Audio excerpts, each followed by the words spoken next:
Hi, my name is Dr. Bruce Hoag. I'm a psychologist who helps entrepreneurs like you to get the results that you want by teaching you how to think differently. And in this short video, I want to talk to you about distractions, some of the reasons why you're distracted, and a technique that I've discovered for how to eliminate them from your life. Now, if you know someone who struggles with distractions, then please share this video with them. Share it on social media too, and that way I can help other entrepreneurs to get the results that they want. And click the like button and subscribe, and then click the little bell, and then whenever I make another valuable video like this one, then you'll be one of the first to know. Now let's think about distractions. Are you easily distracted? And do you struggle to focus? If so, then all it means is that you're just like millions of other people who live on this planet. And it's because there are so many things that are clamoring for our attention that you have this problem with distraction. We are bombarded by advertising. As an example, in an hour television program, you can expect to see between 38 and 76 commercials. That's 19 minutes of 15 to 30-second commercials each. And then on top of that, you get the trailers for the television programs that are yet to come. In social media, you get ads in your news feed, and they look just like posts from your friends. And then in search results, unless you're using something like AdBlock or AdBlock Plus, your search results will be covered with advertising.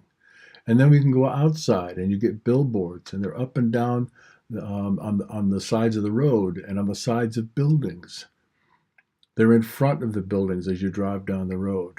And if you listen to the radio, you get ads on the radio. You even get them in the grocery store. Every item in there is an advertisement for itself with the labeling that's on the outside and the displays that are there to get your attention. And you even get advertising on the restroom walls. So it's really hard to focus when you're just bombarded with this constant advertising. Now, the only way you're going to avoid it is if you cut yourself off from humanity. If you plan to stay with the rest of the human race, you're going to be bombarded by advertising constantly. But as I showed you a moment ago, distractions are a result. They're not the cause. They're a problem, but they're not the problem. And that's a problem. That's a problem of its own. If you think that distractions are the problem, you've got a different problem. The thing is that if you don't identify the right problem, then you're never going to figure out how to solve it. Instead, you're just going to keep chasing after something that isn't going to help you. In other words, you're going to be distracted even more because you're going to be looking for something that isn't the problem. Now, the thing is that distractions are a symptom of a much bigger problem, and that problem is the one that's central to your business. So what we have to do then is ask, what causes distractions? And in my opinion, a distraction is caused by the lack of a calling. So here's how it works. Distractions are a collection of possible activities. Some of them are a necessity, such as cooking and cleaning, and others are for fun, like looking at your favorite websites or watching TV. You need time for work and play. You weren't designed to work nonstop for your entire life. Then again, if all you do is play, then that too will become a drudgery because you won't have anything to rest from. I remember reading some time ago that the problem with doing nothing is that you can never stop and take a rest. There's a lot of truth to that. Rest is something that we appreciate because it's a contrast. It's a break from what we've been doing. So how about if I show you a list of some possible distractions? And remember, distractions are just things that are possible to do. So here are some: social media, news. You can spend your whole life surfing from one news station to another. Maybe you decide you to go out and wash the car. Maybe you hate to wash the car, but when it comes down to sitting down to doing your work, you decide that you want to go wash the car. You might clean the entire house. You might hate cleaning the house, but when it comes to sitting down and doing your work, suddenly cleaning the house seems like a great idea. Or doing the laundry is another one. Maybe you normally have mountains of laundry in the house, but when you're faced with sitting down at your desk, you find that you get all your laundry done. Or weeding the garden is another one. Maybe you hate weeding, but suddenly it becomes an attractive option to sitting down and doing your work. Or cutting the grass. Or how about rearranging your office? Maybe you think, actually, I think I'd like to have something to drink. And you get up and make some coffee, or you get a cold drink, or you get a snack. You might even flip on the television. Maybe, you never know. 99% of the time there's nothing on, but maybe this time when you really ought to be doing your work, there will actually be a program on that's worth watching. Or your phone could be a distraction. Or Zooming with a friend. These are all things that are legitimate at their own time. But when it's time to sit down and do your work, and these are the things that you desire to do, then these are distractions. So a distraction is a legitimate activity, but is performed at the wrong time. Now we need to think about what a calling is.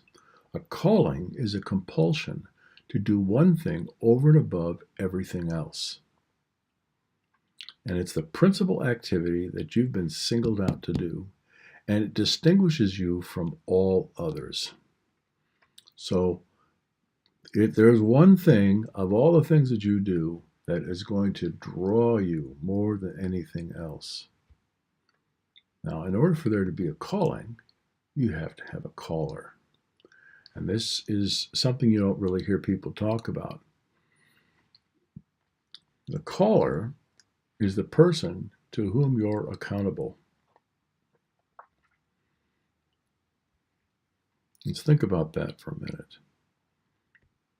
That person is the person to whom you're accountable for how you spend your time.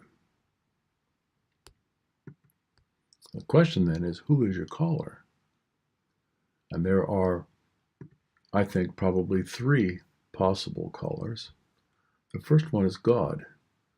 Now, you don't have to be necessarily religious or a Christian to accept this, but if you believe that God has created you for something, then God may be calling you to do something. And how would you know? You would know by the things that you're good at. Or maybe you've had a weakness that you've had to overcome, and now you have an expertise that enables you to help other people. That's a calling. That's a way of recognizing the calling that you've been given. Or maybe your spouse or your partner. This is the person that is probably working full time to help support you so that you have the time to fulfill this calling. You're obligated, you're accountable to that person for how you spend your time. Yes, that person loves you and is taking care of you and wants to see you succeed, but that's not a license to just blow it off and do nothing. You are responsible, you are accountable to that person. And another caller might be yourself. Maybe you don't really have anybody, but every time you show up to do some work, you're accountable to yourself for how you spend your time. And you need to bear that in mind. Now, why does it matter whether you have a caller or not? Who cares? It's a favorite question of mine. Who cares? Seems like a nice theory. The thing is that if you don't have a caller, then everything has equal value to you. Okay? So what that means is that you have no criteria against which to compare what you say you're trying to do and what you think is distracting. And that means that you have no compelling reason to choose one thing over another. Now, how can I explain that? If you look at a wheat field, all the plants in that wheat field look exactly the same. They're the same height, they're the same color, they're the same texture, they're the same level of maturity. They're all identical. And when you don't have a caller to help you distinguish between which things you ought to be doing and which things you ought not to be doing, they all have equal value. So we can look at this another way, and we can say that everything that you do is a distraction. And the problem then becomes that the thing you choose to do depends on your mood, how you feel. It doesn't matter because you don't feel that kind of responsibility for anybody. Then it's just however the mood happens to take you. So one day, one thing could feel like work, but on the next day, something else will feel like work. And your mood could change every day, and for some people, it does. You're not going to get anywhere if that's the case. So the question then is, how do you discover your calling? And as I mentioned earlier, a good way to find it is that you look for a cause or something that in your opinion is underserved, and it's something that's important to you. And things that are important to you extend beyond your abilities. These are things that you feel strongly about, things you'd like to see more of or less of, or that you would like to change. Let's look at a couple of examples. Akbar Sheikh is an international best-selling author and speaker. He's a master of the 7 ethical principles of persuasion, and he has helped 7 funnels hit 7 figures. If you're not familiar with funnels, imagine what a funnel looks like. It's wide at the top and narrow at the bottom. And in the online business world, we speak about funnels. And what happens is a lot of people come in the top, and then as they move through the progression of products that are available or services that are available, they get further and further into this funnel.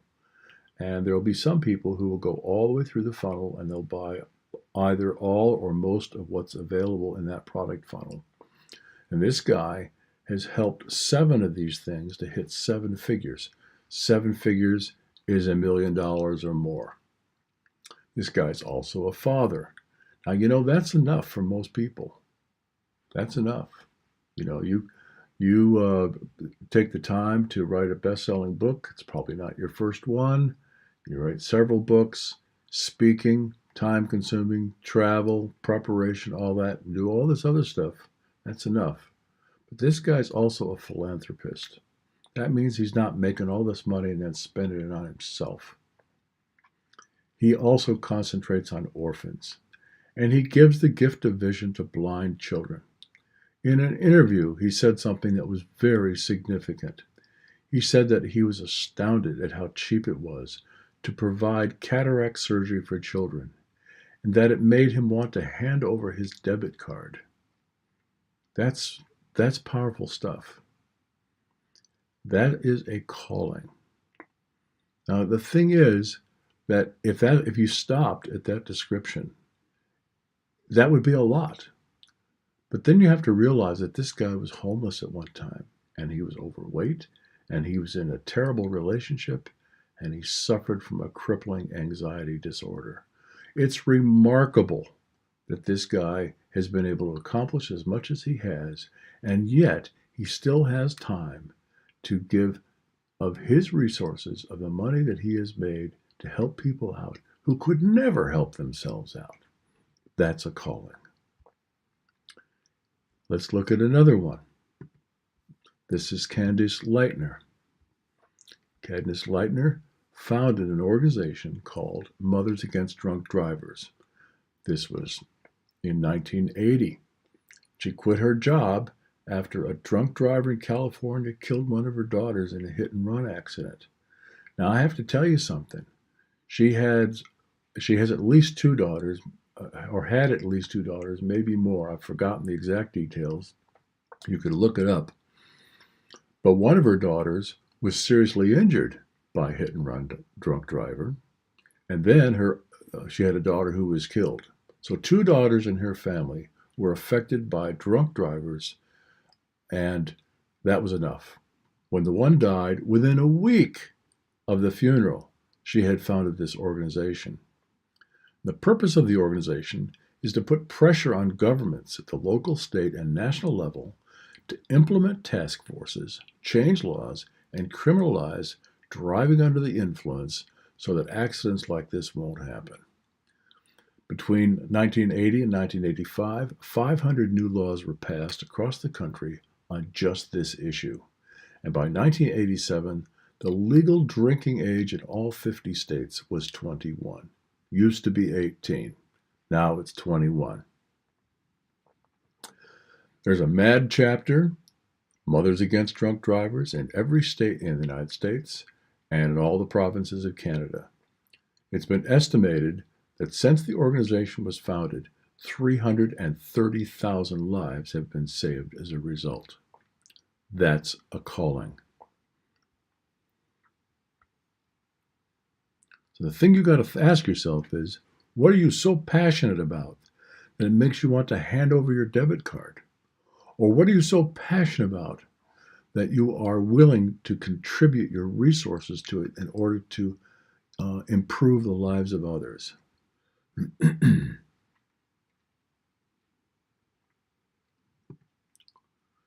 You know, a calling is something that's going to eliminate your attraction to all bright, shiny objects.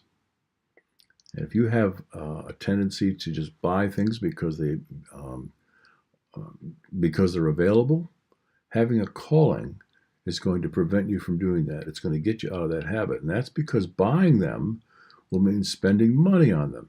And that also means that you'll have to spend time to learn how to play with them. So if you want to conquer distractions, then you've got to make it your business to find a calling. And if you have any doubts about what it should be, then ask your caller. You want to eliminate distractions? Make it your business to find this calling. Now, if you enjoyed this video, then please share it with your friends on social media. And click the like button, subscribe, and then click the little bell. And then whenever I make another valuable video like this one, then you'll be one of the first to know. And if you'd like to learn more about Psych Hacks, then visit my website at psychhacks.com. Until next time.